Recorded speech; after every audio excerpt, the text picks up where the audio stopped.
नमस्कार, आपके साथ में रोहित कुमार, आप न्यूज फॉर नेशन पर। बिहार में एक तरफ जहां धुआंधार चुनावी प्रचार हो रहा है, एक दूसरे को पटकने की बात कही जा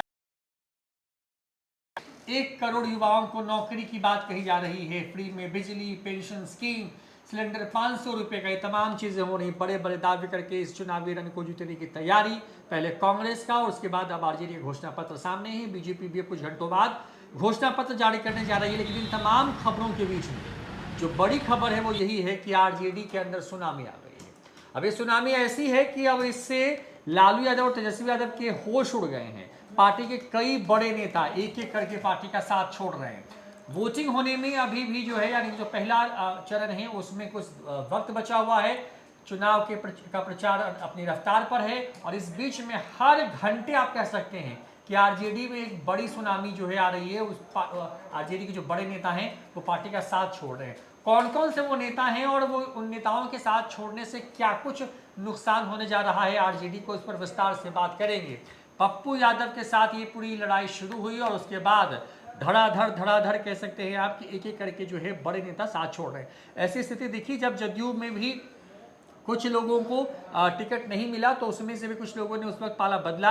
बीजेपी में मुजफ्फरपुर के मौजूदा सांसद जो है अजय निषाद के अलावा कई जो बाकी 2 और के टिकट कटे या फिर जो बागी नेता थे वो भले ही बागी रहे हों, लेकिन उन्होंने पार्टी नहीं छोड़ी। लेकिन आरजेडी को क्या हो गया है? आरजेडी में ऐसी स्थिति बन गई है कि हर गुजरते वक्त के साथ एक बड़ा नाम सामने आता है और वो नाम तेजस्वी यादव और लालू यादव के फैसलों से, उनके नेतृत्व से खुश नहीं है। अंदर की पूरी खबर क्या है विस्तार से करेंगे बात। हमारे साथ हमारे सहयोगी देवांशु मौजूद हैं। एक एक करके मतलब ये आरजेडी को हो क्या गया है? एक तो पहले उसने अंदर खाने से लोगों को सिंबल बांटे, फिर कांग्रेस को बैकफुट पर लेकर के आई, फिर कांग्रेस को पिछले बार के मुकाबले 9 सीटें दे करके जो है मनाने में एक तरीके से कि कामयाब हो जाते हैं। चुनाव का प्रचार चल रहा है, 4 सीटों पर जो पहले चरण में वोटिंग होनी है उसको लेकर के तेजस्वी यादव लगातार मोर्चा संभाले हुए मुकेश सहनी के साथ में। लेकिन दूसरी तरफ आरजेडी के बड़े बड़े दिग्गज जो कह सकते हैं जो चेहरा हैं लालू यादव तेजस्वी यादव के बाद पार्टी के, वो पार्टी के साथ क्यों छोड़ रहे हैं? और अगर छोड़ रहे हैं तो नाम कौन कौन से हैं? हाँ देखिए, बिशन पटेल ने आज पार्टी को अलविदा कह दिया। बड़े नेता थे पार्टी के, आरजेडी के उपाध्यक्ष थे, लेकिन उन्होंने पार्टी जो छोड़ दिया। अभी डेवलपमेंट है, देखिए भगदड़ तो आरजेडी में मची है और आने वाले वक्त में ना कई और नेता हैं रोहित जो छोड़ने वाले हैं, जो अब तक जो छोड़ चुके हैं। पहले उनके बारे में बता देते थोड़ा, फिर आगे चलेंगे कौन कौन नेता नाराज हैं और छोड़ने की गुंजाइश जो है, प्रबल संभावना जो है वो है। सबसे पहले देवेंद्र यादव, अभी तक उन्होंने पार्टी से इस्तीफा नहीं दिया, लेकिन खुले तौर पर प्रेस कॉन्फ्रेंस पूर्णिया में कर दिया पप्पू यादव के साथ। तो मजमून यही है कि वो छोड़ रहे हैं। अब देवेंद्र यादव है कौन? सिर्फ हम लोग इतना कह देने भर से काम नहीं चलेगा कि वो पूर्व केंद्रीय मंत्री थे, नहीं। आपातकाल के दौर से उन्होंने राजनीति शुरू की, लालू यादव के साथ शुरू की। लालू यादव जो हैं वो 2 नेताओं, शरद यादव के साथ और देवेंद्र यादव और नीतीश कुमार, उस वक्त के आपातकाल के दौर के नेता जो अब तक जो हैं वो सक्रिय तौर पर हैं। ठीक है, शरद यादव का हालांकि निधन हो गया है। देवेंद्र यादव 5 बार झंझारपुर से सांसद रहे हैं। देवेंद्र यादव बिहार में कर्पूरी ठाकुर की सरकार में जो है मंत्री रहे हैं। देवेंद्र यादव जो है वो बीपी सिंह की सरकार, जब वो प्रधानमंत्री थे केंद्र में, तब केंद्रीय मंत्री हुआ करते थे। देवेंद्र यादव वो नेता हैं जो कि जब देश में प्रधानमंत्री हुआ करते थे एसडी देवी गौड़ा, तब वो केंद्रीय मंत्री हुआ करते थे। कितना बड़ा कद है, कितना बड़ा प्रोफाइल है। वो इस तरीके से नाराज होकर जो है पहले वो लालू यादव को चिट्ठी लिखते हैं कि पार्टी में ठीक नहीं हो रहा है, पार्टी में टिकट बिक रहा है, पार्टी में कार्यकर्ताओं की सुनी नहीं जा रही है, ये कहते हुए वो प्रेस कॉन्फ्रेंस करते हैं और नाराज हैं। और आज कल या परसों कभी भी आ सकता है कि वो उन्होंने पार्टी छोड़ दिया। ठीक है, अशफाक करीम को ही देख लीजिए, उनका राज्यसभा से सांसद थे, बहुत लंबे वक्त से आरजेडी में थे और कहा जाता था कि आरजेडी के मुस्लिम फेस हैं। क्या हुआ रोहित जी? सबके सामने है कि उनका टिकट का बड़ा चेहरा, हाँ बड़ा चेहरा, और सीमांचल और कटिहार में खासकर उनकी गजब की पकड़। लेकिन उनका चेहरा, उनका जब राज्यसभा उनका खत्म हुआ, कहा जा रहा था कि उनको मिलेगा, नहीं मिला। दिया किसे गया? एम का टिकट काट के वाई का दिया गया। ठीक है, अशफाक करीम का नाम ले लिया। अब देखिए सरफराज आलम आज रोते रोते बयान देते हैं, थोड़ा सा बयान चलवा देते हैं।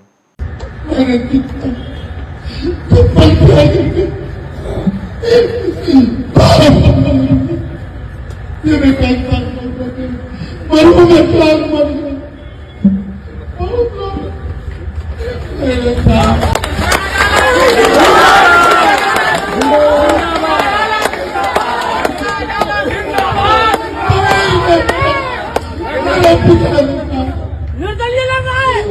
मेरा भी तो अधिकार था, मेरे साथ सभी जब मुसीबत पड़े अपने मालिक के पास या कल परिवार के पास नहीं। सरफराज आलम जो हैं वो सीमांचल के गांधी सह पूर्व सांसद तस्लीमुद्दीन के बड़े बेटे हैं।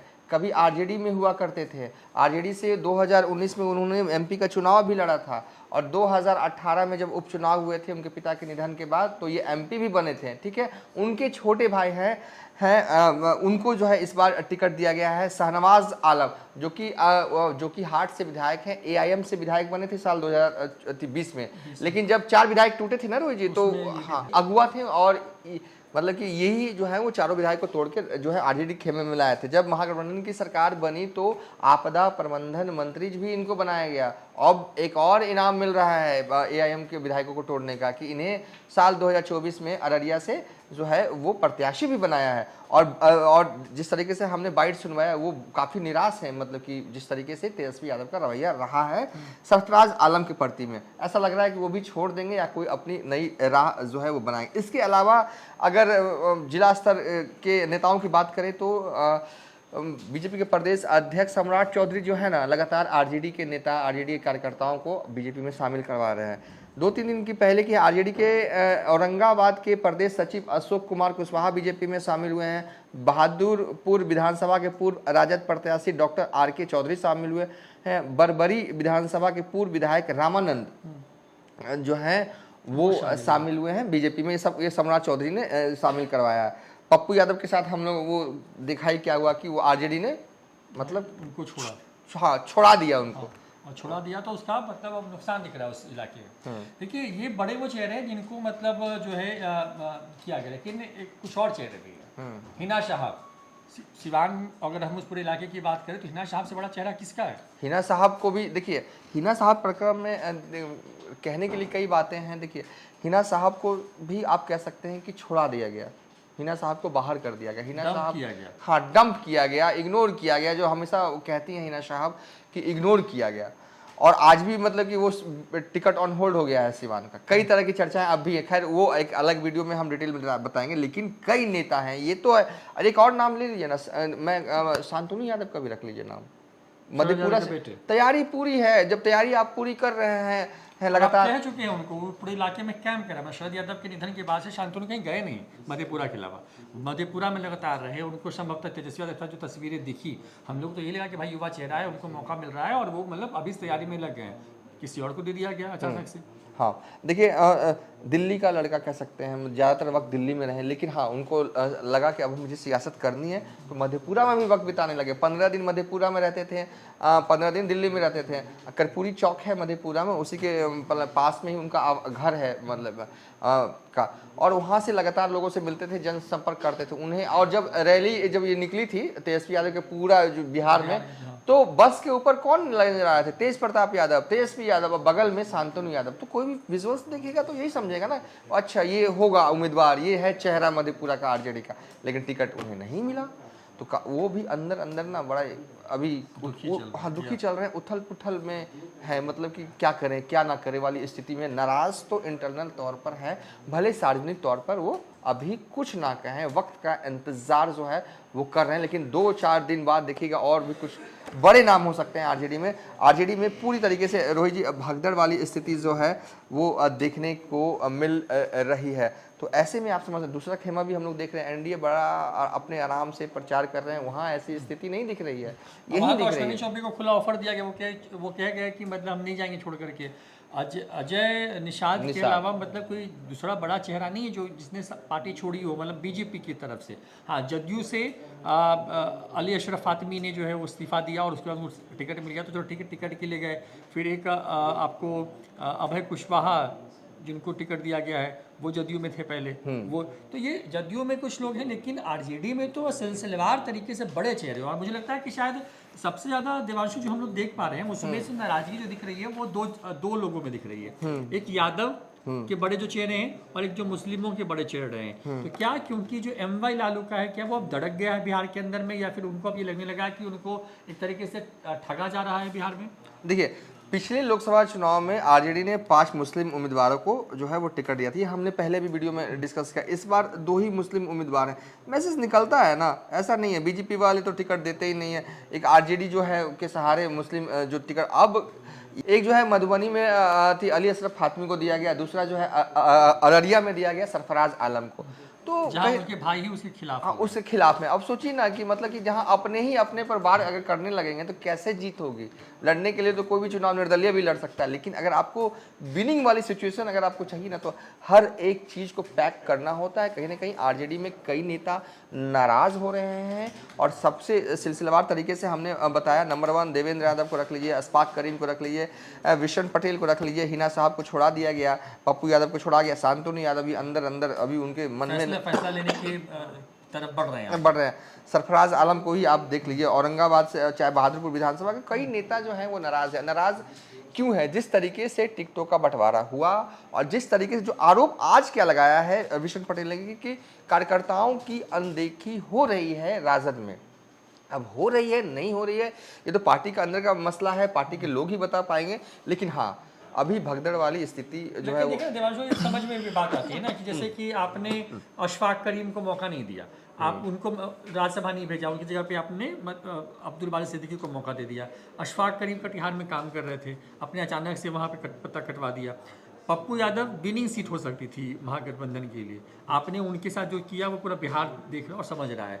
हिना साहब के साथ क्या वही स्थिति हुई है, मतलब खुल के कह रही हैं अब, मतलब कि एक एक करके। देवेंद्र यादव बड़ा नाम, तो ये वो बड़े नाम हैं जिनकी वजह से आरजेडी पे सवाल खड़े हो रहे हैं। सवाल इस बात को लेकर के कि क्या लालू यादव और तेजस्वी यादव ने जो टिकटों में गलती की या फिर जो अपनी मन माफी जो लोगों को टिकट बांटे उसका खामियाजा ये है कि बड़े बड़े जो दिग्गज हैं पार्टी के वो साथ छोड़ रहे हैं, जो एक अपनी क्षेत्र विशेष में एक चेहरा है वो ट्रांसफर करा सकते हैं, और जो आरजेडी के बुरे वक्त में उनके साथ स्टैंड करते रहे हैं उन तमाम लोगों को जिस तरीके से एक तरीके से कहेंगे तो डंप किया गया या फिर उनको नज़रअंदाज किया गया, जिसकी वजह से वो साथ छोड़ रहे हैं, वो कई सारे सवाल खड़े कर रहे हैं। देवेंद्र यादव हो, अशफाक करीम हो, शांतनु का अगर नाम अब सामने आ रहा है। अभी हाल ही में हमने देखा कि जब फ्लोर टेस्ट हुआ बिहार के अंदर, जब सरकार बदली तो तेजस्वी यादव के आरजेडी के कई विधायकों ने साथ छोड़ दिया, कांग्रेस के विधायक साथ छोड़ रहे हैं। तो मतलब यही है कि अब या तो लालू यादव, तेजस्वी यादव भले ही A to Z की बात कर रहे हों, लेकिन जो उनका बेसिक MI है उसको भी होल्ड नहीं कर पा रहे हैं। और शायद यही बड़ी वजह है कि बिहार में धड़ाधड़ कह सकते हैं आप कि एक एक करके पार्टी के बड़े चेहरे जो है वो साथ छोड़ रहे हैं। हालांकि पार्टी की जो दलील आती है इस तरह के लोगों के छोड़ने के बाद तो वो यही कहती है कि कोई फ़र्क नहीं पड़ता, लेकिन देखिए फ़र्क तो पड़ता है। चुनाव चल रहा है, चुनाव में पहले चरण की वोटिंग होनी है, दूसरे चरण की वोटिंग जिस इलाके में वहाँ पे 3-4 बड़े नाम हैं और वो पूरे उस लोकसभा इलाके में क्षेत्र के अंदर में चुनाव होने वाले हैं, तो जाहिर तौर पर वो आपको बहुत कुछ आपका नहीं बिगाड़ पाएंगे, क्योंकि वहाँ में प्रत्याशी के नाम का ऐलान हो चुका है, वो मैदान में है। लेकिन क्योंकि अब वो पाला बदल रहे हैं, वो जदयू में आ रहे हैं, वो बीजेपी के साथ अगर आ रहे हैं तो वो वोट तो काटेंगे आपका, और उससे जो लड़ाई है उसमें आप कमज़ोर होंगे, ये बहुत तय बात है। तो फिलहाल इस डिबेट में इतना ही। देखते रहिए न्यूज़4 नेशन। नमस्कार।